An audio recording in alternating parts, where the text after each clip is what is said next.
Hi guys, I'm Elephant. Today I'm going to share a fantasy battle anime called Record of Ragnarok. This anime makes a scary point: human beings are actually toys of the gods. Every 1,000 years, the gods gather to discuss whether to allow humans to continue to live. Most gods believe that humans pollute the lands and oceans of the earth. Therefore, they all vote for humanity to go extinct. It is then that the Valkyrie Brynhildr makes a suggestion to the gods. She thinks that the destruction of humans is a bit boring, and suggests that before the destruction, the gods and 13 human representatives should have a final showdown. If humans best the gods 7 times first, they can survive for another 1,000 years. Otherwise, they will go extinct. Can humans take down the gods? Let's take a look together. The Valkyries are the mixed-race descendants of gods and humans, and they choose to support humans. Among them, the eldest sister Brynhildr represents humans and selects the 13 strongest humans to participate in this duel.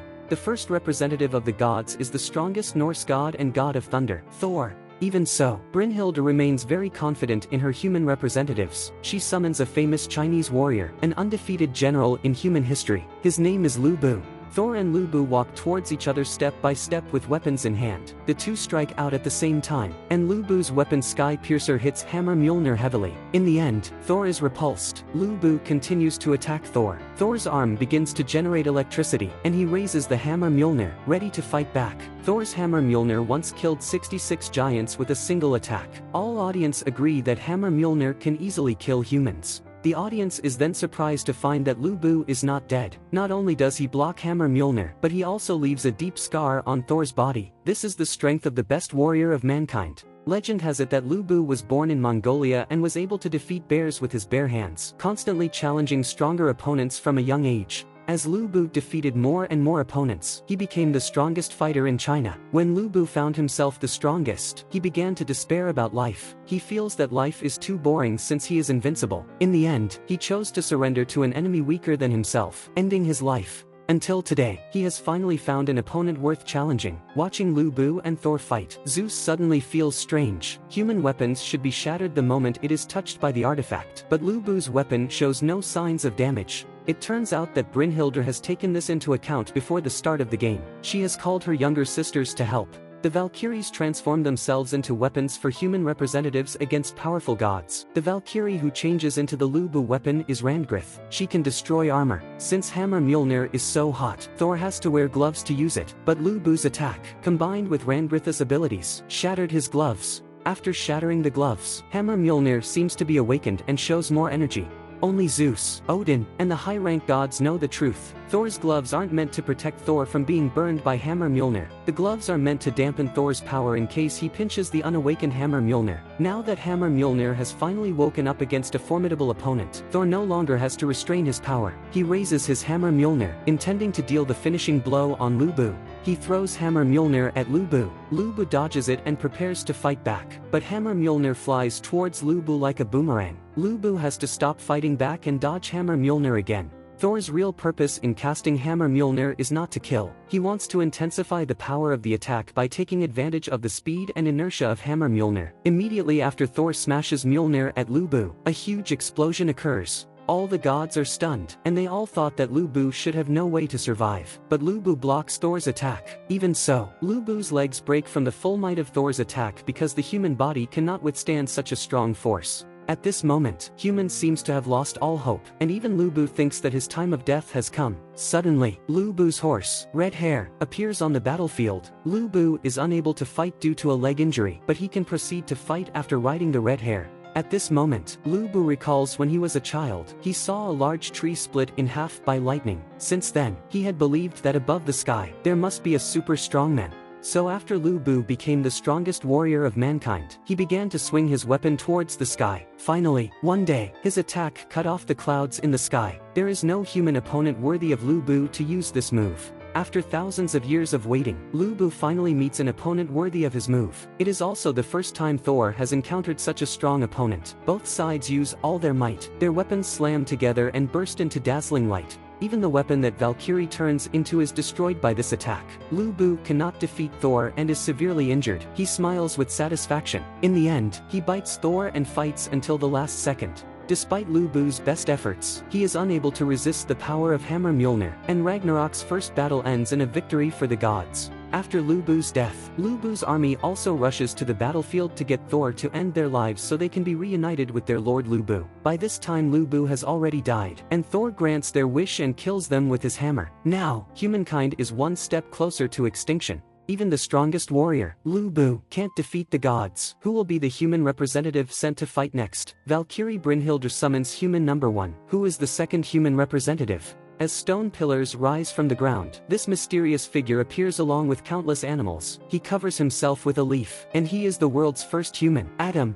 Adam's opponent is Zeus, the god of the gods. No one thought that such a powerful god would participate in the second round. Zeus appears very imposingly and uses the power of the gods to strengthen his physique. He instantly changes from a weak old man to a strong warrior. Before the round begins, Regenleaf in Valkyrie offers to serve as Adam's weapon herself. People are shocked to see Adam's weapon. It is a knuckle duster, and Adam wants to use it to defeat the most powerful god in the universe. Zeus sees that Adam is ready to fight him with his fists. He also decides not to use any weapon but only his fists. Zeus attacks first. His speed is as fast as lightning, but Adam only dodges easily, which infuriates Zeus. Then, Zeus boosts his strength and speed, but even so, Adam is able to easily dodge all of his attacks, and Adam is then able to fight back using the same moves as Zeus. Adam does this by using his special ability, the Eyes of God. The gods create Adam as their own perfect mirror image, so Adam is able to replicate the actions that the gods used on him. Zeus is like being beaten by his own shadow. Zeus is furious, and he condenses all his energy into one punch, ready to use his strongest skill. In Greek mythology, young Zeus defeated his father. Although he won the last battle, Zeus did not see his father's stunts. Later, over a long time, Zeus gradually learned his father's final stunt, the Fist of Time. For a moment, the entire venue seems to stand still in time. Zeus swings the Fist of Time at Adam, but Adam still copies the Fist of Time and uses Zeus' stunt to defeat him. When the time returns to normal, the audience sees Zeus lying next to Adam. The audience outside the stadium doesn't understand why Adam is so powerful. Only Brynhildr understands that Adam's strength stems from his hatred. When Adam was born, he lived happily in the Garden of Eden with countless animals until one day, Adam's wife, Eve, was accused by the serpent god of stealing the forbidden fruit. However, the truth of the matter was that the serpent failed to seduce Eve, so he framed her. When Eve was put on trial, both the judge and the audience were all gods. They did not hesitate to convict Eve and banish her from the Garden of Eden. Just then, Adam defeated the guards and broke into the scene. God accused Eve of stealing the forbidden fruit, and he plucked the forbidden fruits of the whole tree, and since then the forbidden fruit had become apples.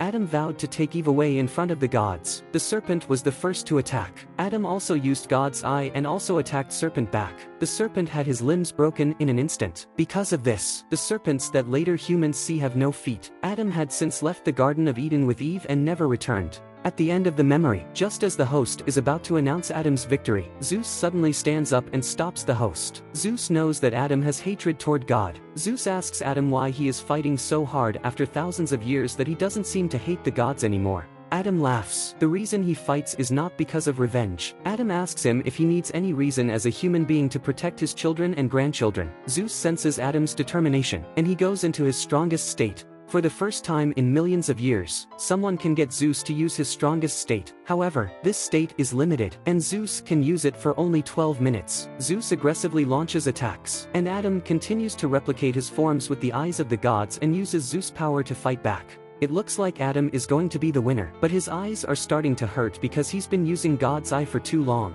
For Zeus, every attack he makes in this final form carries immense power. It's not easy for Zeus either because his body is starting to reach its limits. The battle now is a war of attrition, and victory depends on whose strength can last longer. After Adam is punched again, he loses his eyesight completely. Taking advantage of this opportunity, Zeus fights back with all his might. Adam can only defend as best he can since he now is blind. At a time when all of humans are in despair, Adam bears the blow of Zeus.